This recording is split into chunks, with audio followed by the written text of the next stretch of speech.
हाँ सर, किन्नौर दौरे पर सर आप गए थे। क्या स्थिति है, कितना अनाउंसमेंट किया गया?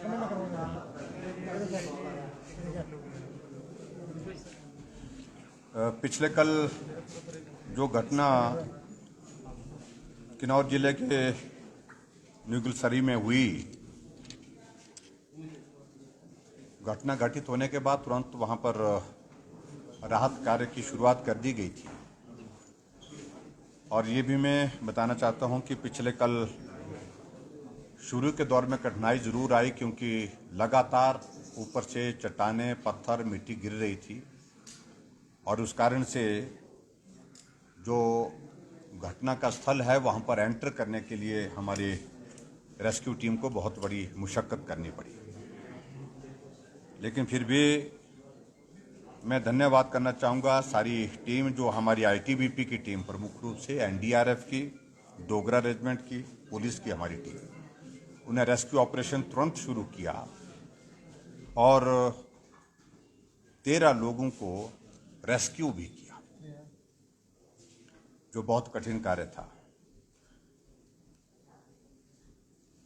रात को जब सारा ये रेस्क्यू ऑपरेशन आगे बढ़ रहा था तो बस जिसका जिक्र हो रहा था कि बस वहां पर है, वो बस वहां पर सड़क पर नहीं मिली। तो स्वाभाविक रूप से हम सब लोगों की चिंता बढ़ गई। बस थी, ड्राइवर बस का कह रहा कि बस थी और मैं उसको चला करके लाया था, यहां मैंने खड़ी की थी, वो बस वहां पर मिली नहीं और अंधेरा होने के कारण संभव नहीं था उसके बाद फिर रात को उसको बस के लिए सर्च ऑपरेशन करना, रेस्क्यू ऑपरेशन करना। सुबह 4 बजे से फिर से आज रेस्क्यू ऑपरेशन और सर्च ऑपरेशन की शुरुआत हुई और जैसे ही नीचे जाकर के देखा कि मलबे के नीचे बस के बहुत अलग अलग टुकड़े जो है वो पाए गए और जब वहाँ आगे सर्च ऑपरेशन और रेस्क्यू ऑपरेशन के लिए टीमें आगे बढ़ी तो 4 और शव भी बरामद वहाँ पर जो है वो बहुत खराब स्थिति में क्षत विक्षत जो है वो वहाँ पर प्राप्त हुए। इस प्रकार से कुल मिलाकर के जो डेड बॉडीज वहां पर अभी तक मिली हैं उनकी संख्या 14 हो गई। 13 लोगों को रेस्क्यू किया गया और उसके बावजूद भी अभी तक जो सूचना हमको विभिन्न माध्यमों से वहां पर मिली, ड्राइवर, कंडक्टर जो बस के थे, अभी तक भी ये देखने में आ रहा है शायद 16 लोग जो है वो अभी तक भी मिसिंग है।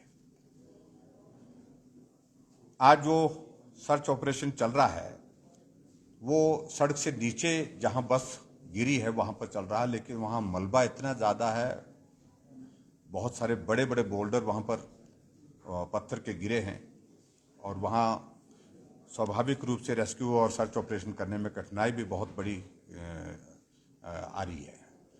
और अभी तक जो है कि ये सर्च ऑपरेशन और रेस्क्यू ऑपरेशन जो है वो जो चल रहा है ये मैनुअली ही किया जा रहा है। और आज जब हम वहां पर गए तो अभी तक भी वहां पर पत्थर ऊपर से चल रहे थे, मिट्टी भी आ रही थी, पत्थर भी गिर रहे थे, इसलिए बहुत सावधानी के साथ इस कार्य को करना पड़ रहा है। हम वहां से आज जो घायल थे 5 लोग जो हॉस्पिटल में वहां पर भावानगर में एडमिट थे, वहां पर उनको मिलने के लिए गए, उनका कुशलक्षेम पूछा और उसके पश्चात डॉक्टर ने उनको उनमें से 3 को डिस्चार्ज भी किया और 1 को शिमला रेफर किया और एक ने कहा कि मैं हमीरपुर जाकर के, क्योंकि इंजरी बहुत ज़्यादा नहीं थी इसलिए उनने कहा कि मैं हमीरपुर जाकर के अपना ट्रीटमेंट कर लूँगा, आराम कर लूँगा। इस प्रकार से सभी जो मृत्यु जिनकी हुई है उनके लिए हमने आज राहत राशि के रूप में उनके परिवारजनों को 5-5 लाख रुपए देने की घोषणा की है। 5-5 लाख रुपए उनको दिया जाएगा। जो गंभीर रूप से घायल हैं उनको 50,000 रुपये दिया जाएगा और उसके साथ साथ में जो घायल हुए हैं उनके खर्चे की चिंता, उसकी चिंता हम स्वयं जो है वो सरकार के स्तर पर करेंगे। इस बीच में मुझे ये भी कहना है कि जब वहाँ से हम वापस निकले तो फिर रेस्क्यू ऑपरेशन में बाधा आई, थोड़ी बारिश शुरू हो गई और ऊपर से पत्थर गिरना दोबारा शुरू हो गए। और अभी की जो डिस्ट्रिक्ट एडमिनिस्ट्रेशन की जो रिपोर्ट के मुताबिक जो उसको मॉनिटर कर रहे हैं वहाँ पर सारे ऑपरेशन को, वो थोड़ी देर के लिए आज अभी सस्पेंड करना पड़ रहा है कि ऐसे हालात में वहां पर जाना जोखिम से खाली नहीं है। अभी तक जो मैनुअल रेस्क्यू ऑपरेशन चल रहा था उसमें हमने इस पॉसिबिलिटी को एक्सप्लोर करने के लिए कहा है कि अगर संभव हो सके तो मशीन लगा करके, जो बड़ी मशीन जो चेन वाली उसको लगा करके अगर वो रेस्क्यू ऑपरेशन नीचे से जो लिंक रोड है उसके माध्यम से किया जा सकता है तो वो जल्दी किया जा सकता है, क्योंकि परिवार के सदस्य जिनके सदस्य जो है अभी तक मिसिंग है वो बहुत विचलित हैं, चिंतित हैं, और हम जल्दी से जल्दी जो है इस रेस्क्यू ऑपरेशन और सर्च ऑपरेशन को कंप्लीट करना चाहते हैं, पूर्ण करना चाहते हैं। और इसके अतिरिक्त जहां जितने भी जो परिवार के सदस्य हैं उनके लिए हमने यही कहा है डिस्ट्रिक्ट एडमिनिस्ट्रेशन उनकी रहने की और खाने की व्यवस्था की वो चिंता करे जब तक के लिए ये रेस्क्यू ऑपरेशन और सर्च ऑपरेशन हमारा चलता रहता है। मैं ये भी कहना चाहता हूं कि आदरणीय प्रधानमंत्री नरेंद्र मोदी जी ने, गृह मंत्री जी ने अपनी संवेदना व्यक्त की है। पूरा कोऑपरेशन इस जो सर्च ऑपरेशन और रेस्क्यू ऑपरेशन के लिए केंद्र सरकार से देने की जो भी बात होगी उसके लिए कहा है कि जब भी जरूरत पड़ेगी आप हमें सूचित करें, निश्चित रूप से करेंगे। आज माननीय राष्ट्रपति महोदय जी का भी फोन आया था, उनने भी संवेदनाएं व्यक्त की हैं। मैं उनके प्रति सबका आभार व्यक्त करता हूं और मैं उम्मीद करता हूं कि जो ये रेस्क्यू ऑपरेशन और सर्च ऑपरेशन हमारा चल रहा है ये जल्दी से जल्दी उसको हम पूरा कर सकें, ताकि जो परिवार के सदस्य जो मिसिंग है उनको ढूंढ सके, उनकी तलाश कर पूरी कर सके। ये मुझे आपके बीच में कहना है। लगातार इस तरह की शूटिंग स्टोन वाली घटनाएं हो रही है, खासकर किन्नौर जिले में। क्या अब कुछ रिकमेंडेशन भी छितकुल वाले हादसे के बाद आई है?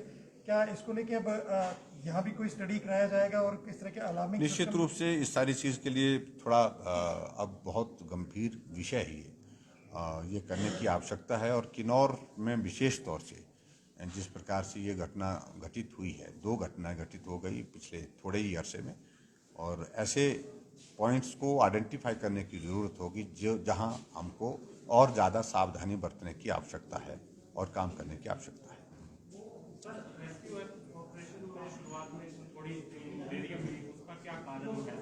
देखिए, मैं उसमें बड़ा स्पष्ट पहले कह चुका हूं, रेस्क्यू ऑपरेशन में देरी की वजह और कुछ नहीं है, सिर्फ वजह एक ही है, एक ही वजह है।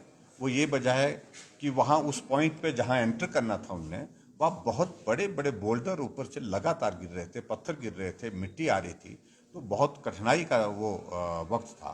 लेकिन जैसे ही थोड़ा वो थमा, एकदम रेस्क्यू ऑपरेशन वहाँ पर एंटर किया है, उनने बहुत प्रभावी ढंग से जो है उसको ऑपरेशन को आगे बढ़ाया है। सर, आप मिसिंग जो लोग हैं उनके परिवार के लोगों से भी मिले हैं, जो डिप्लॉयड एजेंसीज हैं उनका क्या इनपुट है? जो मिसिंग है क्या सर्वाइवल पॉसिबिलिटी है? देखिए, ऐसे में अभी कोई निश्चित बात कहना उचित नहीं होगा, लेकिन बहुत खराब स्थिति है। जो बस का हमने वहाँ पर हाल देखे बस के, और उसके साथ बस के कोई पुर्जा ही नहीं बचा एक जगह, सब टुकड़ों में है सारी चीज़ें। और यहाँ तक के जो 4 शव आज बरामद हुए हैं उस एरिया से जो बस में थे बैठे हुए, तो उनकी स्थिति भी बहुत बहुत खराब थी, यानी कि मैं कह नहीं सकता हूँ सारी बात को। तो ऐसे में हम उम्मीद करें, भगवान करे कि ऐसी भी स्थिति हो कि रेस्क्यू ऑपरेशन के दौरान जो है कुछ लोगों को हम जीवित भी बचा सकें, लेकिन संभावनाएं बहुत कम दिख रही है। सर, एक चिंता वाली बात ये होगी, पूरा जो टेरेन है किन्नौर वाला, पूरा टेरेन काफ़ी संवेदनशील हो गया, कब किस वक्त पहाड़ दरक जाए, गिर जाए। आप सरकार के जहन में क्या है? What is for? निश्चित रूप से ये चिंता का विषय है, इसमें दो राय नहीं, बिल्कुल चिंता का विषय है। और इन सारी बातों को लेकर के क्या किया जा सकता है, जो आज की जो एडवांस्ड और साइंटिफिक स्टडीज़ हैं उस पर थोड़ा सा क्या रास्ता निकल सकता है, इसको वर्कआउट करने की कोशिश करें। सर, प्रदेश के और हिस्सों में भी इसी तरह की जो स्लाइडिंग एरिया है, क्या उनको भी आइडेंटिफाई किया जाएगा ताकि? लेकिन इस तरह की घटनाएं, देखो पहाड़ी एरिया जो है हिमाचल प्रदेश में इस प्रकार की घटनाएं बहुत बार पहले भी घटित हुई है, और ऐसे जहाँ जहाँ भी इस तरह के स्थान हैं कोशिश करेंगे उन सारी चीज़ों को। सरल काम नहीं, बहुत कठिन और जटिल काम है। Thank you, please, thank you.